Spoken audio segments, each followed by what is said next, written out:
Hi guys, it's Gilly Hunt here with the letter X in my A to Z guide to Stampin' Up products. And I'm really sorry, but I've had to cheat. I cannot think of something beginning with an X. So we've gone for eXtreme cutting and embossing. That's the best I can do, okay? I'm really sorry, I failed at the letter X. So here we go with eXtreme cutting and embossing. Now why is it extreme? Well, because this is what you're going to find makes all the difference to how professional your crafting is.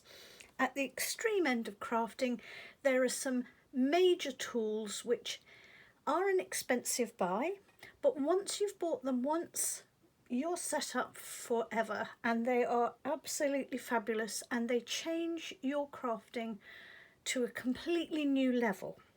So I'm going to show you the new Stampin' Cut and Emboss machine, which I didn't think I'd ever say, because I have to say I am a very old-fashioned girl that's had a Big Shot for probably 20 odd years. My Big Shot goes back way back in time, which was produced by another manufacturer but which we sold under license. And when I heard that that was dropped, my whole world fell through and I thought, oh no, this is going to be terrible. We're going to have another one and it's not going to be as good and I'm not going to like it as much. Well, I've just bought myself the new Stampin' Up machine and I have to say I am so excited, because everything I've cut has come out beautifully, everything I've embossed has come out beautifully, and it shows the advantage of having a machine which is designed specifically to go with the dies and the embossing folders that you're producing. So believe me, I don't rave that often about a particular machine when I've had a good old standard favourite for such a long time, but I am absolutely raving! Yes! Right, so let's calm down and let's have a little think about cutting and embossing.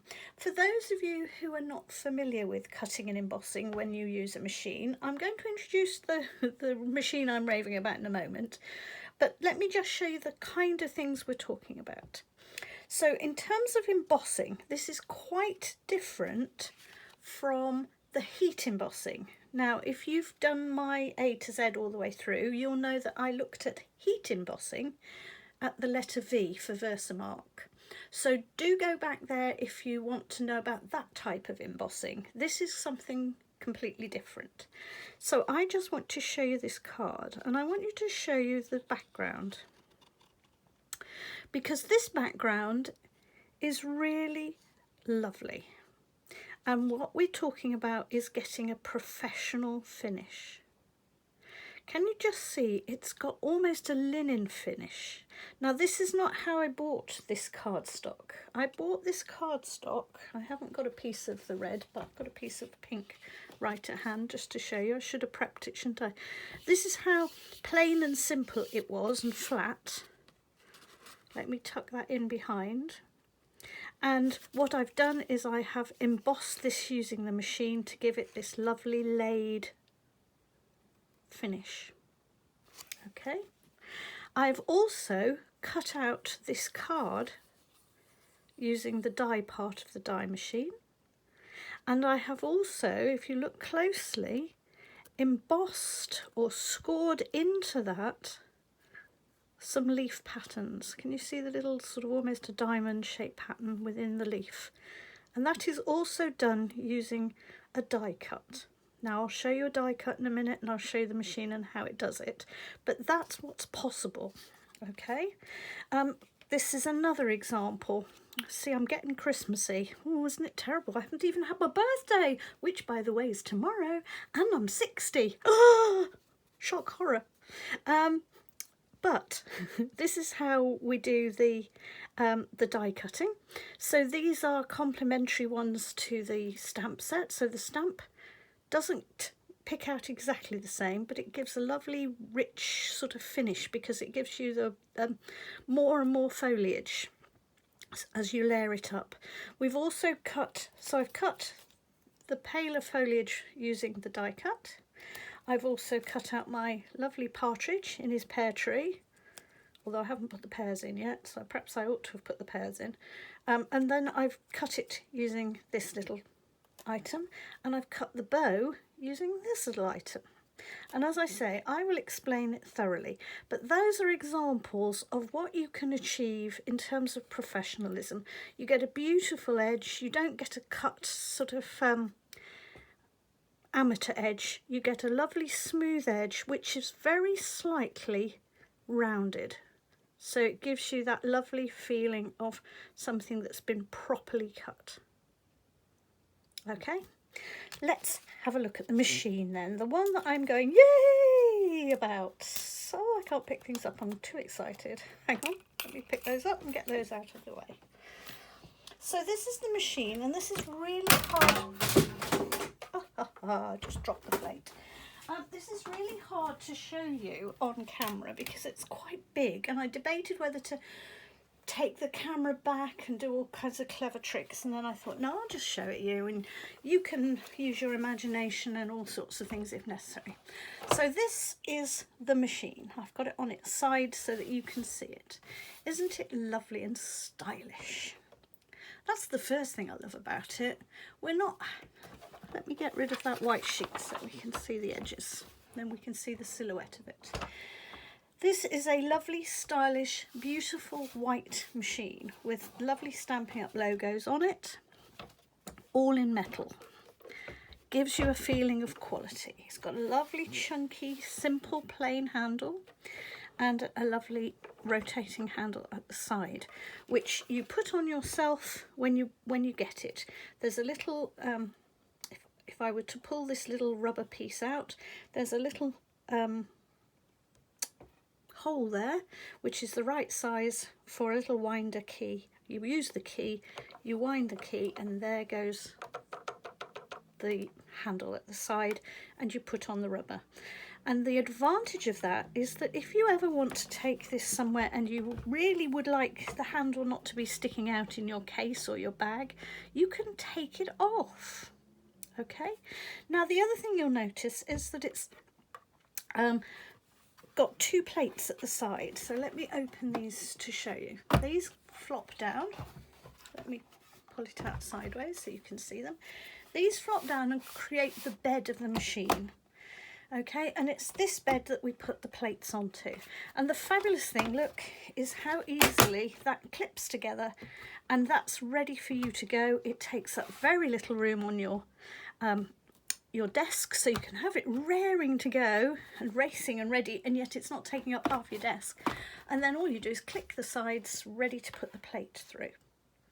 For those of you that have never used a machine like this before, how it works is inside here, I'll just turn it on its side. Inside here are two, one at the bottom, you can actually just feel it if you put your hand in there, and you can feel it on that side as well. Two really big metal rollers.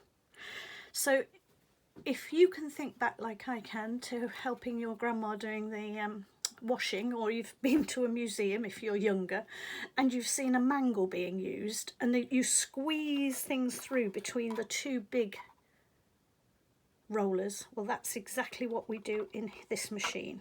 Okay, those two big rollers squeeze whatever we're going to put in, and they either cut it or they emboss it, and I'll show you that in a moment. So those two are the important things. Now on the bottom I want to show you something else that's really special about this machine. This machine has four big pads on the bottom.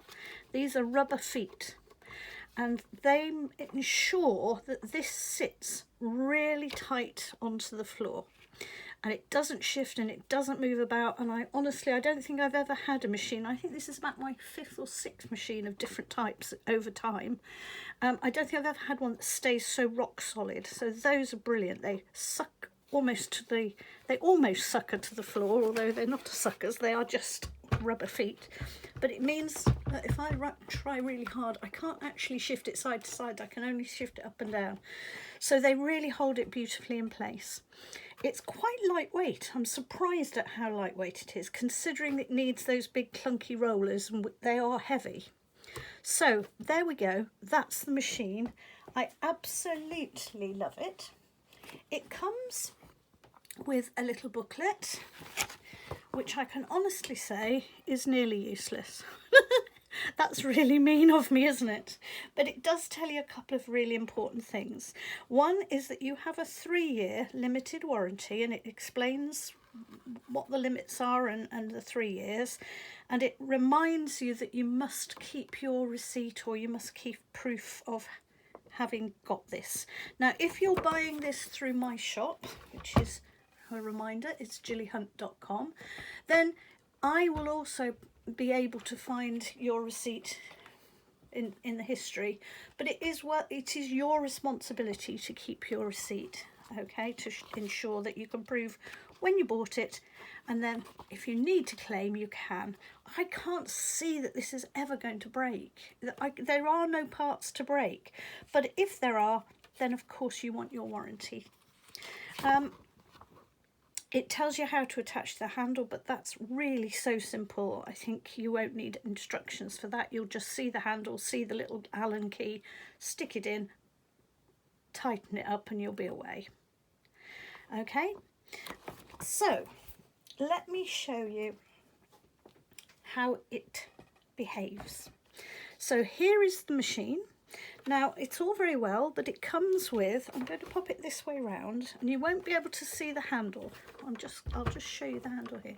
This handle will be just off camera, but you'll be able to, I will say that I'm turning that handle, and you'll be able to see what else is going on. So I'm going to open it up like this, and I'm going to show you some plates. Now, lots and lots of people get very confused by cutting plates. Stampin' Up! Has made it pretty simple because they've actually given you numbers, and they also explain to you on here in really simple terms what those plates are for. But believe you me, if you understand how it works, you don't even need to understand that.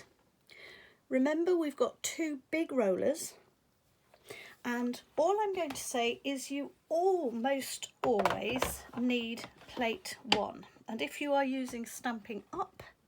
Dies or embossing folders, you always need plate 1. Okay, there are a few very thick dies on the market that probably some of you like me have had when you, a long time ago, which require you to get rid of that plate, but they're few and far between. And if you're finding that you've got old ones, just contact me. I can tell you which plates to use. I'm more than happy to assist. I've probably used most dies on most embossing folders on most machines. So we always put number 1 in, and if we are cutting, we always put number 2 in. Okay? And then we do something with the next 2 plates, and these both have the number 3 on, because these are the plates that support what's going through. So these 2 simply allow us to put things through, and they tell me how thick this is going to be. And then we put down one of our plain plates, and the reason we do that is to protect what we have inside. Okay, so we are now going to make a little sandwich inside these 2 plain see-through plates. So we put 1 down straight away, always, and that protects all the things underneath from whatever we are going to put in our sandwich. So that's the first thing that goes down. Then we get whatever it is that we are going to cut. So I've brought in here a little stamped image of a flower, and I'm going to put it on there. Just put it down on there, okay, because I want to cut that out. Now I'm going to bring in my die. Now, what is a die? Well, these are dies. I'm just going to show you them as they come. Okay, so here's how they come. They come as a sheet like this on little pieces of sellotape attached to them. And you just peel them off. So like this, you peel them off. Okay, and those are the dies. They are designed to cut. Okay, and I'm going to show you it on the one we're going to use. And I'm going to give you a little safety tip really for your dies. When you get your dies brand new like this on a sheet, I want to show you something special. You must always, and this is really, really important, you must always move the paper, bend the paper, not bend the dies, because once you've bent your die, it's difficult to use. So when you've got a small one, it comes off quite easily. But did you notice that I am pulling on the paper to get the die off and then flipping it up? So I'm pulling, watch, again, I'm pulling the paper down and then pulling the die up. I'm not trying to prise the die off. I'm pulling the paper out of the way first. So there's two little pieces. Let me put them carefully to one side. And then when you come to the bigger ones, like the one we're going to use, you've really got to almost bend your paper up. And what will happen is that this will then pop off. But that keeps it nice and flat, okay? So that's how we deal with them. And this is the die. Now, the dies are designed to do lots of different things, and I'm going to show you lots of different ways that they work. These are plain metal, and one side is very, very flat, very, very flat, and the other side has a little ridge. You can see that little ridge running round, okay? And it's that little ridge that does the cutting. So that ridge needs to go next to whatever it is you want to cut. You can cut them this way up, or you can put your ridge down and then you can put your thing on top. I like to do it this way, by putting my image down and putting my cutting plate with the ridge downwards, because it's going to cut down into this flower. I like to do it this way because I can see what I'm doing. If I put it this way, I can't tell where it's going to cut. Okay, so I always, as a rule, tend to put things this way down. So there's my image. I'm now going to put this on. And you'll notice that I have had a couple of little pieces of tape. They're washi tape. Here we go. Just sticking on the side of my machine, and you're thinking, this is a brand new machine, why on earth has she got bits of tape? Well, I've got bits of tape because I want to just make sure that this is really well lined up and it's not going to move whilst I'm cutting. Okay, you don't need much, it's just a little bit to just hold it down. And if you can, try and make it so that it's on the side and only on the metal bit rather than on your image itself. All right, although the washi tape will normally come away. So that's now nice and neatly in place. And I'm now going to put the second of the plates on top of it because I now have my sandwich made. So this is the sandwich part. So the sandwich is what's going to be cut and the cutting plate. And now I'm going to put that on top to make that sandwich. Okay. And I'm going to feed it in. So the whole lot, I'm just going to slightly push until it kind of gets stuck. And now I'm going to pull this forward so you can see the handle. I'm just going to gently, I don't know if you can see the whole handle, can you? Let's put it on at an angle. So I'm just going to gently run the handle. Now, did you see I didn't have to pull like mad? I didn't have to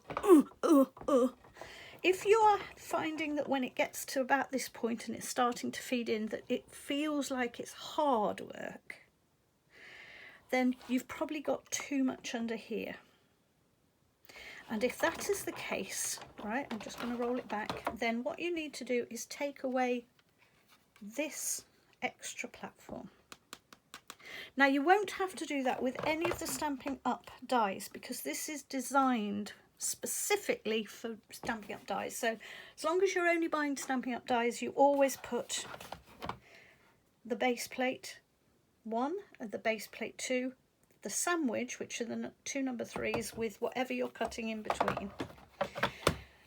Easy peasy. And you're just going to turn, and you will then find that if you put your hand on the top handle, just as the plate itself is going in, it just is a tiny bit heavier. Did you hear it crack? It just went. There you go, cracked again. Cracking, I want to tell you, is quite normal. Don't panic. That's just the effect of the plate cutting through. So don't panic, Mr. Mannering. Okay, take your plate off, undo your bits of washi tape, reuse them again because you don't need them to be terribly tacky. So I'm going to pop them back on the side, and I can use them again and again and again for a few more times. And this will now just peel off. And again, watch, I was peeling the paper off, not bending the metal. Okay, and now I'm just going to push very gently on the inside of that to make it come through. Now this is a big die, so I can do that. I can get my finger in. If you can't get your finger in, I'm going to show you a little tool in a moment that will do this for you. So out it comes, and there you have a beautifully cut out, perfect piece. And if you're really spending a few minutes, you can colour it in, and you can create, let's just put them on the side there, and you can create this lovely card using that lovely cut out image. There we go. That's what you can do to make a really professional looking card. So that's how we die cut something. Now we can die cut images like that, which are just the stamps. So when you look through the catalogue, and then we'll have a look through the catalogue together at the end of the film, but you'll find there are lots and lots of images like that, the one I've just used, which have dies that match it. So it just matches it, it just cuts it out perfectly. Okay, but you'll also see that there are some dies like these ones. Let me just move the machine out for a second. I'm just going to pop it to one side. You'll also see some like these. I'm just going to bring these in. Which will cut out not a specific die, a specific stamped item, but they will cut out shapes. So this is a lovely set. I absolutely adore this set. It has a little greenery leaf. It has all sorts of little bits that are great for stars and all sorts. So let's just show you the snowflake parts of it. And this is the card I made using it. So this one hasn't got any stamping on. It's just using die cut. So there's the die cut that cut out those shapes.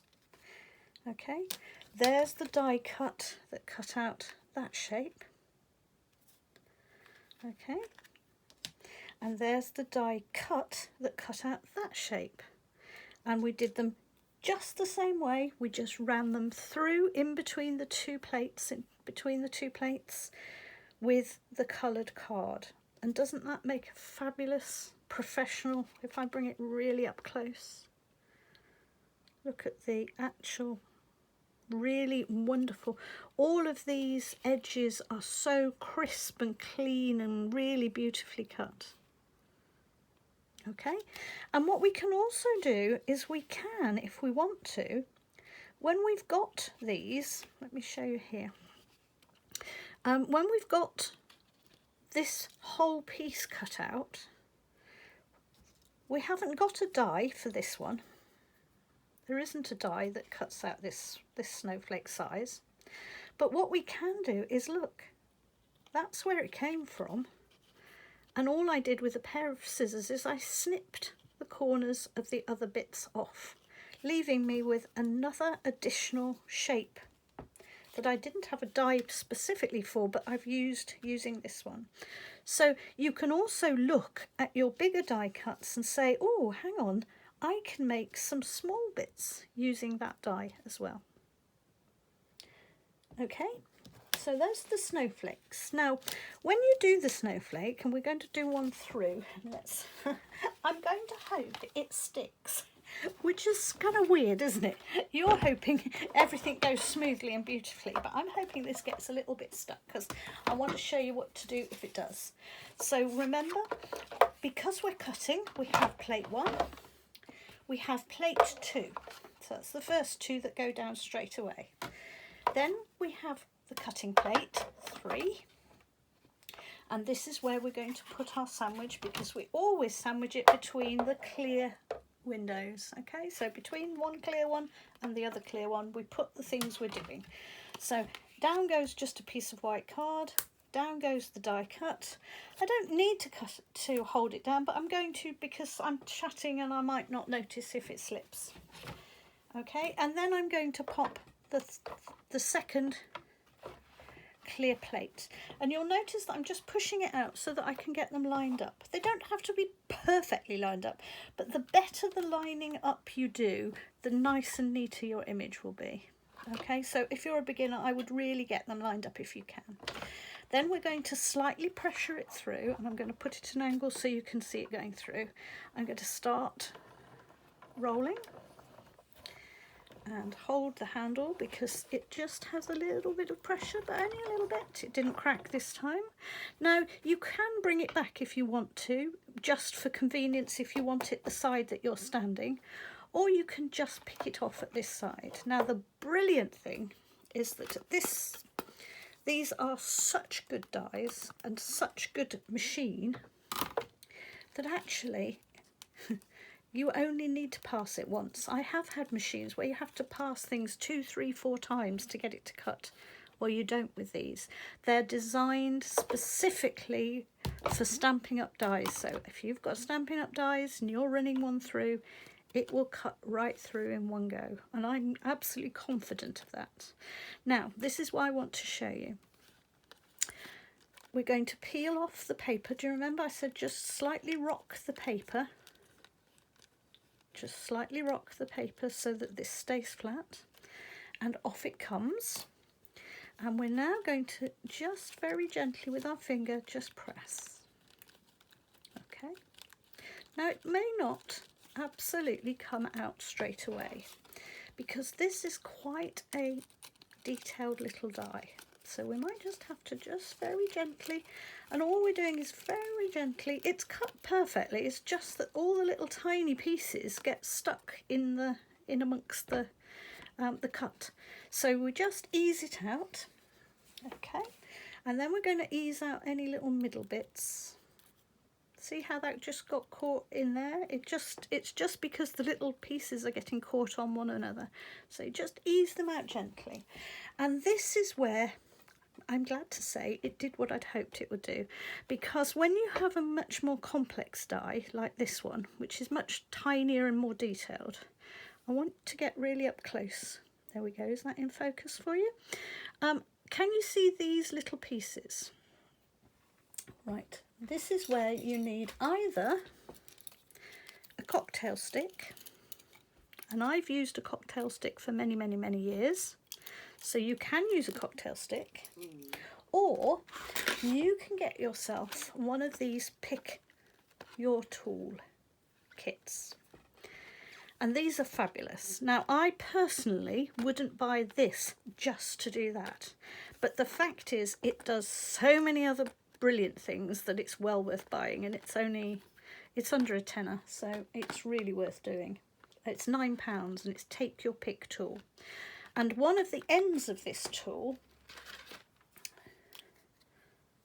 right, these tools, it twists at the end, and one of the ends has a spatula blade, which I'm going to put in because we don't want the spatula blade. we go. And it also has this sharp little metal picky tool. And we want this little pointed tool because what we're going to do is we're just going to pop those little pieces out. And they're just going to fall away as I pop them out. All I'm doing is just popping them. They're all beautifully cut. They're just so tiny that they stay in place. They almost sort of vacuum seal themselves in. Can you see how quickly that happened? That was just pop, pop, pop, pop, pop. And all of those little pieces are out, and now I've got a beautiful piece that's finished. Now you can also buy a brush tool which will do a similar thing. It will brush over and push all the bits out, but I can't show you that because I don't have one. And I don't have one because I have the pick tool. So I think, personally speaking, that you need one or the other. You don't really need both. But that's up to you, and if you've got lots of money and you want to spend it, I'm more than happy for you to spend it in the shop. So let's just show you that against a background. Doesn't that look lovely? And here's where I can show you the difference between the two sides very distinctly. So if I bring this right up close, where it's cut, this is the back. And you can actually see where it's pressed in. You can almost see the little ridges, just tiny ridges around the edges. Can you? Okay, I'm trying to get this into focus on the camera. Now, if I turn it round, this is the professional side, where all of those edges are beautifully, just very slightly rounded. So there is a right side and a wrong side. Now, you might, when you're working, choose to use the wrong side for a particular reason, but there is one which is more professional and slightly more rounded. So there it is. Okay? So we can say that we can do things that we cut out which are stamps, and we're cutting out a particular stamp design. Some which are just cutting out a design for the sake of the design, which is like the snowflakes, and there are variations in between. Okay, but we can also, with this machine, not only cut things out, we can emboss things. So I'm going to show you how to emboss something. Oh, before I do, I just remembered I just did this little sample for you. You know, we were talking about all the different pieces that you can pop out. Well, when you are popping your little bits out, just be careful, because sometimes the bits that pop out, there's the one that we cut, the bits that you pop out sometimes are just as interesting as the actual outline itself. And we could even have popped out the little tiny pieces and made little petals for a flower using those. I've done that before. So do also bear in mind that some of the popped out pieces are equally fun to use. So don't lose them. Okay. Right, where am I up to? Embossing. So I'm going to bring in some embossing to show you next. So I'm just going to pop the machine to one side. And this is the lovely thing, it's so lightweight I can just pop it to one side. I've had machines before where you've had to haul them away. They're so heavy. Okay, I'm going to give you all sorts of bits here. Now, we've been using it to cut things, but it will also emboss. Now, not like heat embossing. As I said before, you need to go to my video V for Versamark to find out about heat embossing. But this is embossing by pressing. And what we're doing this time, instead of pressing something with a sharp edge, although I have to say, in fairness, these are not that sharp. I would be quite happy for a supervised young child to be using them. They're not actually cutting blades. They are just a sharper edge. Okay, but instead of cutting with an edge, what we're going to do this time is we're going to put our papers in between a folder. Okay, and I'm going to just put some of these things to one side. I don't know why I got the whole box out, so let's just hang on. Right, let's start. Let's use this one, tin tiles. So I'm going to put my piece of paper in here. Okay, and I'm going to shut it. And now I'm going to bring back the machine. So in it comes. Put it at an angle. Now this time we are embossing, so we need to change the plates. Okay, so I'm going to put it so we can look at the plates. So this time we have number 1. We have the platform. Number 2 says quite clearly on it, do not use with embossing folders. So we don't use number 2. So that gets put to one side, okay? We then need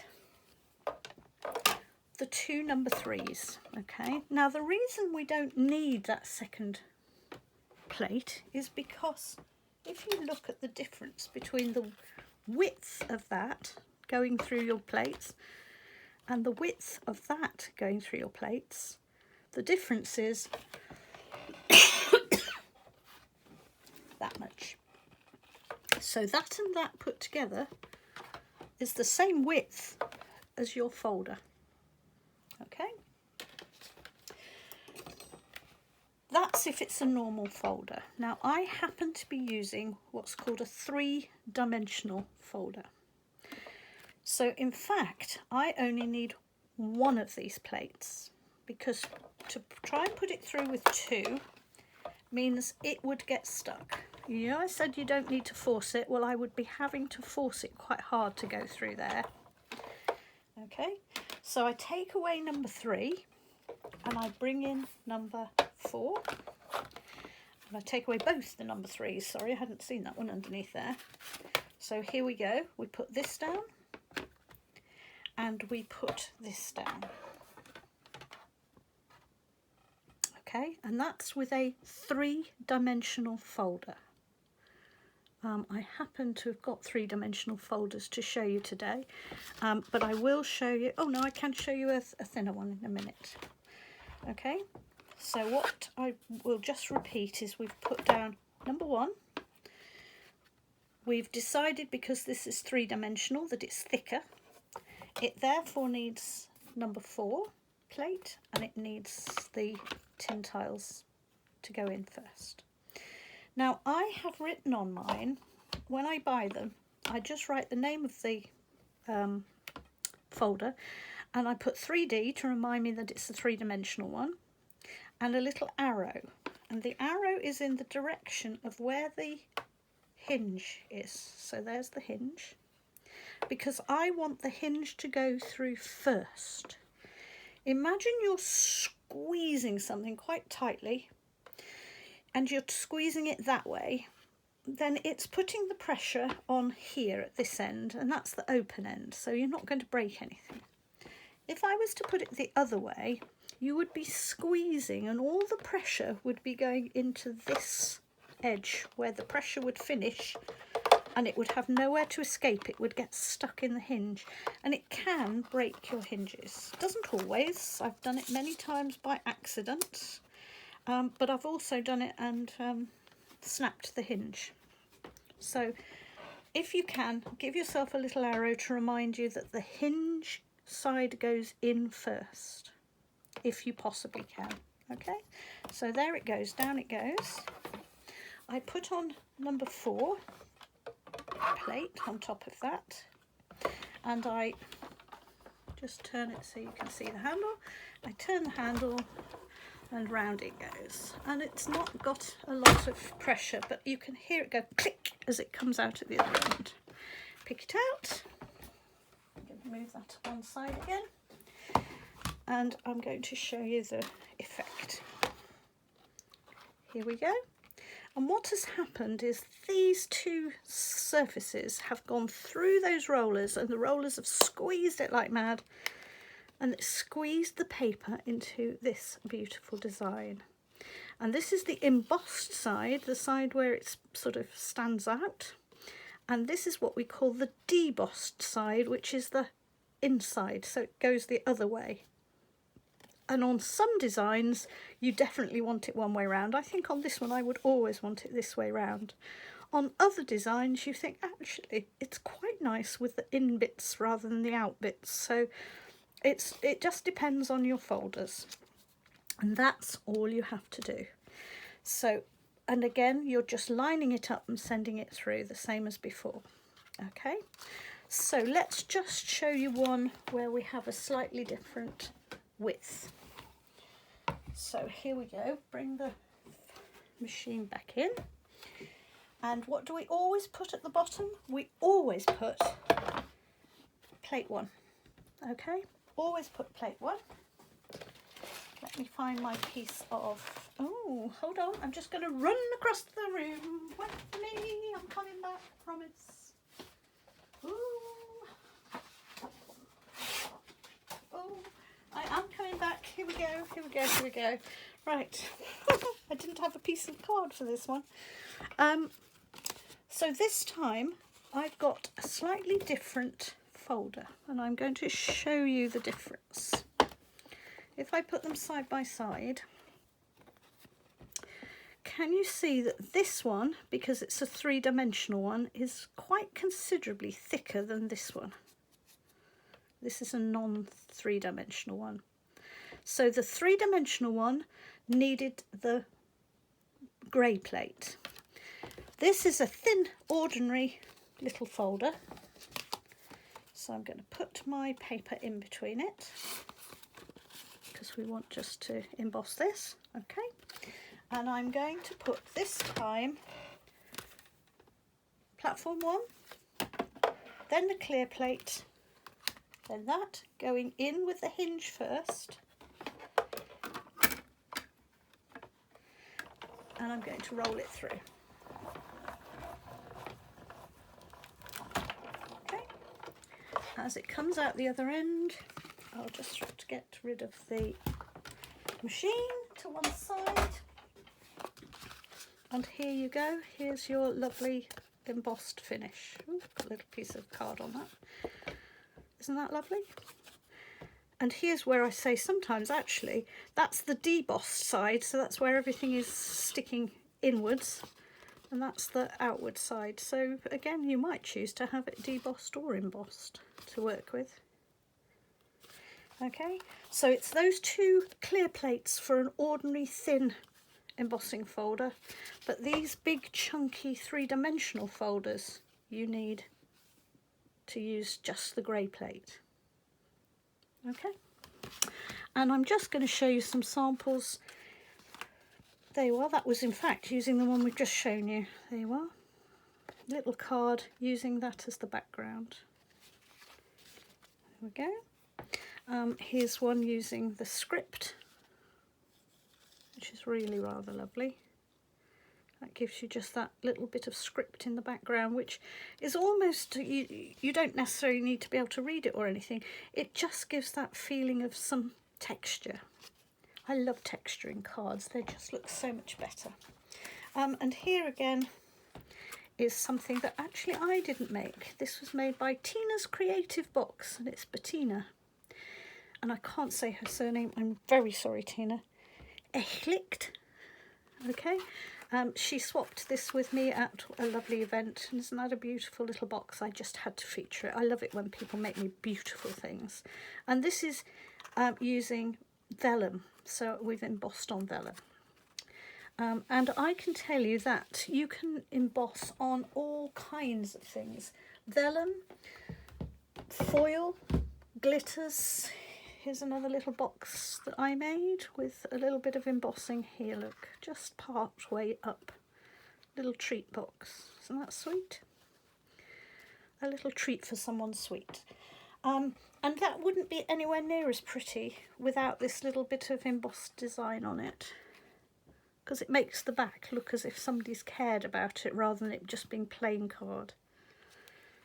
Okay, so you can emboss on all kinds of things. As I say, you can use card, vellum, tin foils, all kinds of cardstock, papers. You can cut and emboss all of our designer series papers, which is fabulous. And I had a little piece, oh it's here. I just wanted to show you this on foil because foil is amazing to use. You can also use window sheets, so window sheets work really well, particularly things like you can also emboss vellum, little glassine bags, and you can do your envelopes, so you can kind of get carried away. Once you've started doing this, you're going to be in a world of your own of cutting and embossing. So on goes plate 1 because we're going to emboss. I'm going to bring over plate 4 because we're going to emboss a 3-dimensional. So I'm going to use in fact the same one because I just want you to show you what happens when you use it with a little bit of tin foil. So in it goes, through it goes, out the other side, and here we have, look at this. Is this not worth doing with our foil papers? Look at that. Not only does the embossing get you the shine, but it actually almost looks like proper metal. Looks like hammered metal, doesn't it? Isn't that brilliant? Are you now excited? Now you know why I get so excited about this particular section, because there's so many things you can do. My brain is running 100 miles an hour thinking of all the millions of things we can do. So let's just make sure you know how to get the machine in the first place. So here it is, somewhere at the back here. I'll put a little marker in. It would be useful if I just used the marker, wouldn't it, that I've put in. Here we go. They're introducing the new machines. Now, here is something that I didn't tell you at the beginning. This larger machine is available from the 1st of September. So you have to wait till the 1st of September, but then it will be available. It's £112 and it's called the Stampin Cut and Emboss machine. Come to my site, buy it, have an absolute blast. And one thing I will say is, if anybody that buys one from me that wants any advice whilst they're using it, how to use it, a reminder of how to use it, I'm really happy to liaise with you and show you and tell you on the phone, on email, or even if you want to live Zoom and just catch up and work out how to do it. Really happy to teach you what to do. So that's the page, but look what's lurking in the background. It's a little mini version.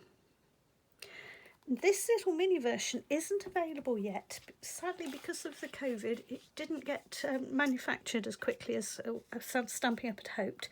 It is coming out though later in the year or at the beginning of next year. So we're going to keep our eyes open for that coming out, aren't we? Wouldn't that be a great Christmas present? £56? You can't use the bigger plates with it. You would need to use the specialist little plates, which I'll show you in a moment when we get there. But it's a great little mini. So on the next page are all the extras that you can buy. So if you damage any of your base plates or your cutting plates or your plates that I've shown you, you can buy replacements, both for the big and the small version. You can buy the Take Your Pick die brush tip to go with your Take the Pick tool. And all of those things are available to you. You won't need to buy plates because remember, it comes with all the plates that you need to get started. There are some specialist plates and I'm going to talk about those in another video later in the weeks ahead, so I'll tell you about that at the end. And then from there onwards, there are pages and pages and pages of wonderful die cuts. And this is where you go to see what's available to be cut out. This one makes a beautiful little box. How amazing. It actually cuts the box out for you. You just pop it together in the same way as I did with this one. That's not that one, but let me find that one for you. Oh, can't find it. Where is it? There's another little bag. So you can make your own little boxes. I think it might be, that one might be in the Christmas catalogue. So these are all the die cuts and these are the embossing folders. So in the main catalogue, anything that's in green will work on those machines. Okay, so this green and that green will work on the machine. Some will die cut and some will emboss, and it says clearly so you know what you're doing. Okay, now here's the next little thing I want just to tell you.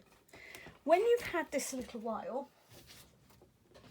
and you've got all excited about it and you've done what I've done in the past, look at these, flipping neck, and you've cut out, let's just show you the difference. Here's the plate I've just used to show you, and I've only cut a few things out. You can even see exactly what I've cut from the shapes, can't you? There's the wreath, there's the edge of a something, and so on. But when you've really used your plates thoroughly, they will start to look like this. They'll start to look grey, and it doesn't matter. You can scrub them if you want to get them a little bit cleaner, if they get little bits of coloured cards stuck in them, but it really doesn't matter as long as it's not affecting your image. But as you do, what I want you to be aware of is that as you push things through, it makes a tiny little cut on the surface.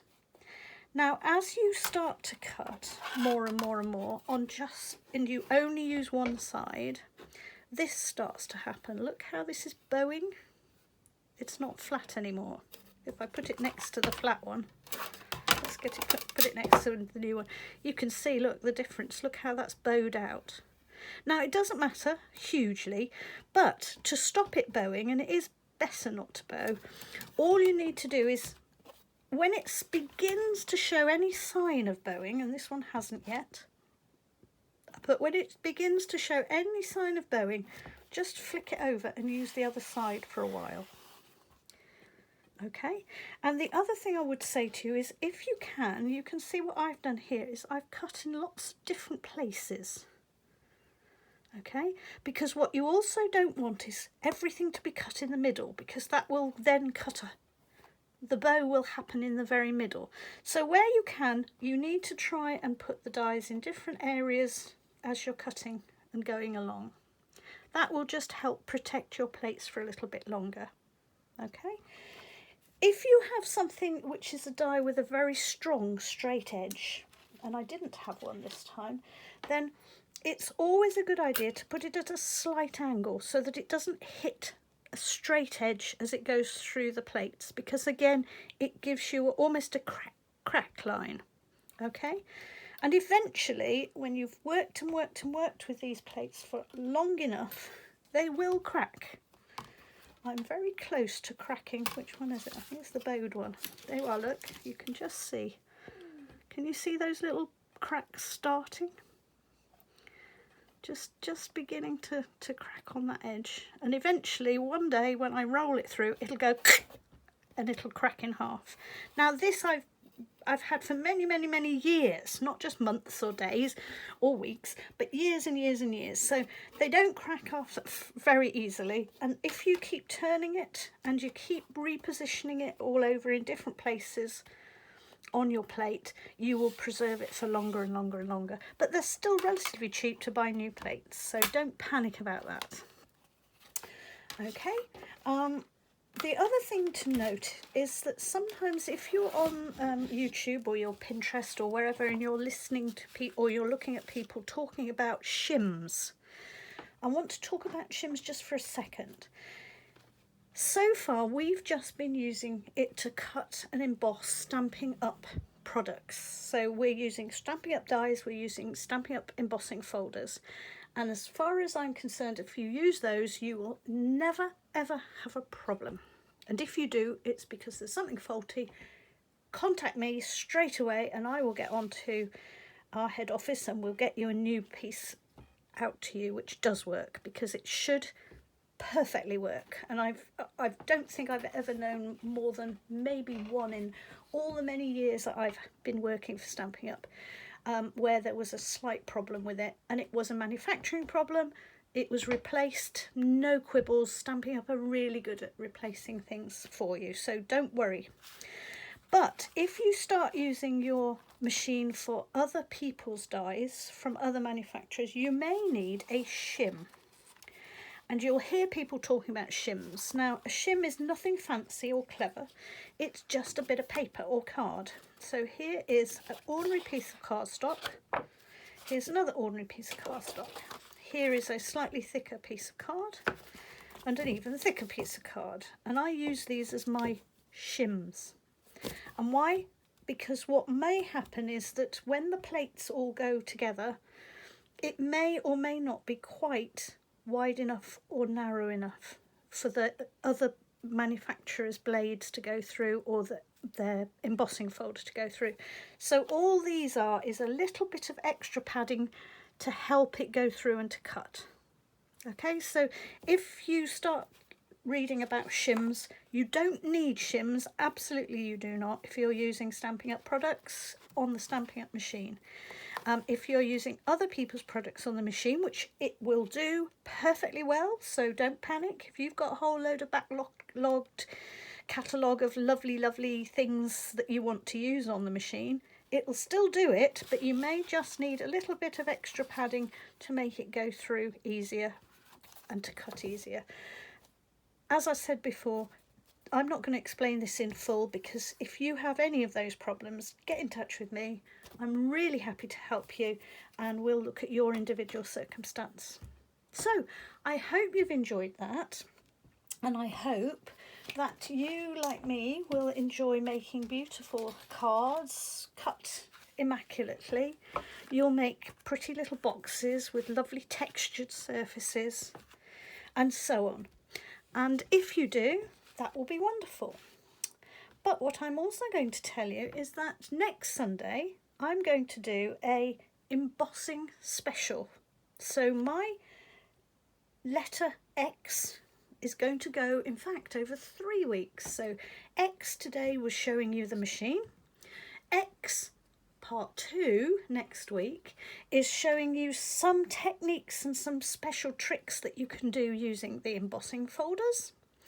And then X part 3, which will be in another week's time, so 2 weeks time, I'm going to look at tips and tricks that you can do with your cutting. And I'm also going to show you other accessories that you can buy to help with your die cutting. So come back again next Sunday when we'll be looking in more detail at embossing using the cut and emboss machine, and the following Sunday for more on the die cut. Thanks very much. Bye bye.